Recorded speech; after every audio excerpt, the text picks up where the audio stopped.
I'm Billy Flynn for Geek Radio Daily here with the man, the myth, the legend, star of stage, screen, the whole intergalactic process, Mr. Peter Davison. Thank you so much for sitting down here. Thank you very much for being here. How could you not? Now, of course, all I'd really want to do is ask you everything about the 50th anniversary, but I'm sure you can't say a word about that. You know, I don't really know an awful lot about it, to be honest with you. Well, then, of course, what I would have to know more than anything else of everything you've ever done, back in the Tomorrow People, how torturous are tickling boots?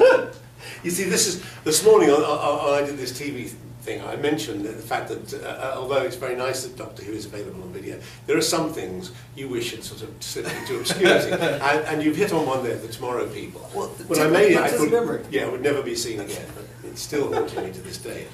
Tickling. As an alien named Elmer, how could you be haunted? It was my first TV performance ever, so it was interesting. Yeah, the tickling boots, that was all acting. It's amazing, isn't it? From the heart. How you were overlooked for an award, I'll never know. Well, after tickling boots, is that what made you decide I want to do the strangest things possible? Is that why you were the dish of the day in Hitchhiker's Guide? Do you know, it's simply that's the way fate led me. You know, there was no design. There never has been any design in things I've done. I've just been, for the most part, very fortunate that things I've done have been things that I wanted, things I was offered, things I wanted to do. And Hitchhikers came about because they were making the program, and I was married to someone at the time who was in it, and they said, "Oh, we've got this part coming up that's completely unrecognisable, but we want to get someone well known to do it, but who doesn't mind being sort of hidden beneath a ton and a half of makeup." And so my wife said, "Oh, Peter will do it," and it seemed like a neat idea because I was a big fan of the radio series. Outstanding. So just to be a part of the TV version. Was good. It is amazing, even though the Tomorrow People may not be considered, but it's still sort of a classic now. So you've been in a lot of classic things, and you always seem to have fun in everything you do. Yeah. You seem to have a ball in All Creatures Great and Small as Tristan. Yes. I mean, you were just mischievous. Was that just a chance to just It was a gift of a part, really. It was just a gift of a part, I can't tell you.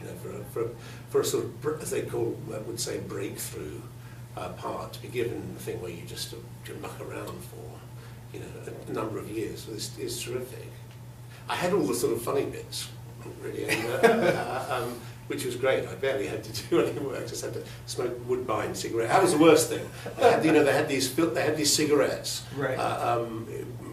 Pre-war, I guess, and during the war, where it had no filters.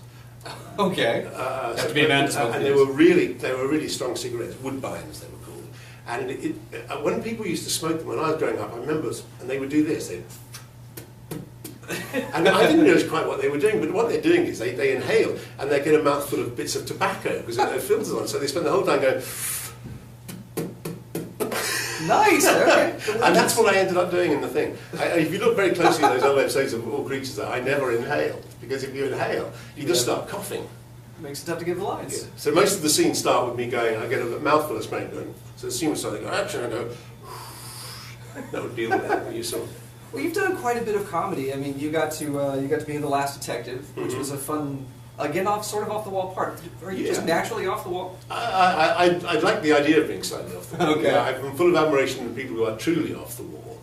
I'm not sure if I really am. I'd love to be a little more off the wall than I am. You know, I'm trapped in that sort of the English repressed state that, you know, we're born into. True Brit. Yeah. But no, I love The Last Detective, because I remember when they put it to me and they said, we're not sure about this because we're not sure if you can have a sort of comedy detective if you're solving real cases. I said, well, of course you can mix the two. It's a comic.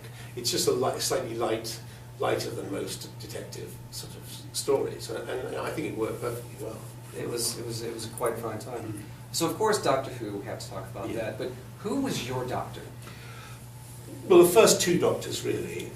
William Hartnell I started off with 3 years, and then Patrick Troughton took over, and I think probably he would be my perfect doctor, because he had the most difficult job. He was the first generation. No one had thought about that ever happening. It didn't start off like that. Indeed. It was just William Hartnell playing Doctor Who. But I remember sitting down to watch it and assuming that I was going to hate it because it was no longer William Hartnell. And he just won everyone's hearts within the first episode. Well, back when I first started watching Doctor Who, it was the early 80s, so there was no internet, there was no nothing. This was something I found on our PBS stations here, and it was Tom Baker at the time they were showing. And one day he turned into you. Yes. And I was so confused. I was a little mad at the time. Well, funnily enough, I'm often asked that when I come over here. And I think it's a problem that people over here had, Tom Baker suddenly becoming me. But it's not a problem people had in Britain, because he was the fourth, and I was simply the next one in the line. Admittedly, he'd done it for 7 years, which is a long time. But over here, I was very aware when I came over and did my first convention in Tulsa, Oklahoma, a Hotel Camelot. Bizarre. Okay. So that's just the applause. Yeah, woo! The crowd goes wild.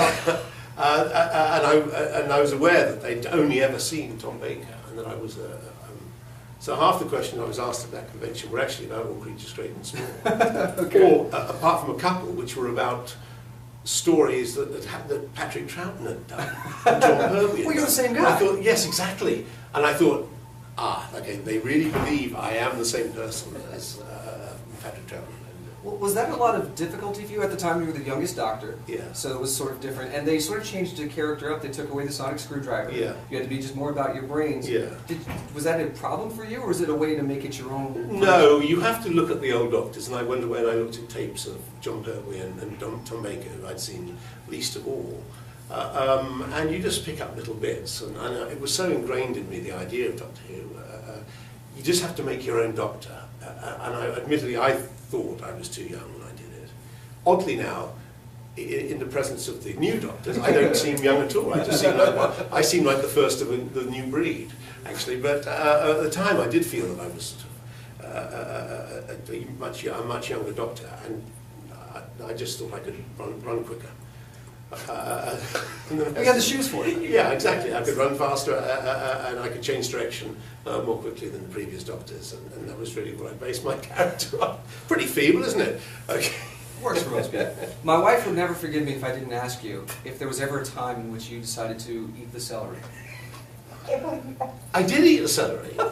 Yes, no, I did take a bite of it in one of the. I forget which one. Well, there's one story, I think, Enlightenment, where we go around a party and I do pick up real celery and go, oh, celery. The terrible thing is, I don't like celery.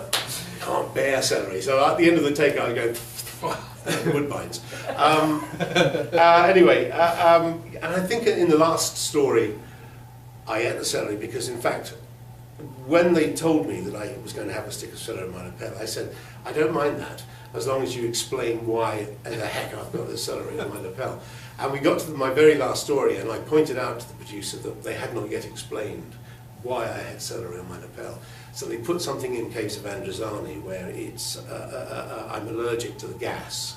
And in the presence of this certain gas, the celery changes colour, and I'm able to eat it, and it's an antidote. Nice. It's your Popeye spinach. Exactly. Yes. Outstanding. Well, I know Patrick Troughton advised you to play the Doctor for 3 years to avoid being typecast. Yeah. But you obviously love the role. You've come back to it. Dimensions in Time, Time Crash, all the Big Finish, all the other works. Is that something you like to do, being able to come back on your terms? It's not even on my terms. I think that I feel anyway that you kind of owe it to the viewers if they want to see you, or you want to do, they want to have a product with you in it, to do it. I do feel that it's very much, it's kind of close to my heart, really, Doctor Who. The biggest thing though is that I in a way, is that I escaped from it. You know, when I left Doctor Who, I was very worried. I'd done it for 3 years, but it's such an identifiable role. That I was worried that I wouldn't work again at. But in fact, I did, and I moved on. So coming back to it is a very nice thing to do, because I don't feel like it's ever going to impede my progress. I say progress, getting past it, now that I should be retiring. But do you know what I mean? I'm able to come back with will and not be affected by it. So it's a great pleasure. That's outstanding, and I know you're having a lot of fun now with Law & Order UK, which is fascinating for us in America, only used to the system over there by way of Monty Python sketches. Confusing, isn't it? Yeah. Just a bit. So I do want to say you have a fantastic time this weekend. It was an honor to talk to you, sir. Okay. Thank you so much. Yes, thank you. Thank you.